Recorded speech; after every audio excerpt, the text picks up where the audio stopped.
High বন্ধুরা, আজকে তোমাদের সামনে আবারও একটা নতুন কেস নিয়ে হাজির হয়েছি। এটি এর আগে যেটা তোমাদেরকে দেখিয়েছিলাম, এই ছাগলটি খুবই অসুস্থ হয়েছিল এবং এটি শ্বাসকষ্ট হচ্ছিল। অতিরিক্ত শ্বাসকষ্টের কারণে ছাগলটা প্রচণ্ড সমস্যায় ছিল। এখন ট্রিটমেন্ট করার পরে ছাগলটা পরিপূর্ণ সুস্থ। আশা করছি এর আর কোনো সমস্যা হবে না। তো অবশ্যই যদি কোনো ছাগল হঠাৎ করে কোনো অস্বস্তি ভাব করে কিংবা কিছু হয়, তো দেরি না করে অবশ্যই সাথে সাথে পশু চিকিৎসকের পরামর্শ অনুযায়ী এগুলো তোমরা চিকিৎসা করবে, যাতে তোমাদের ছাগলটি মারা না যায়।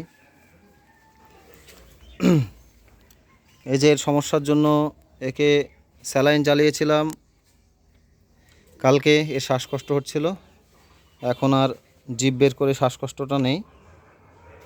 এখন পুরোপুরি সুস্থ হয়ে গেছে।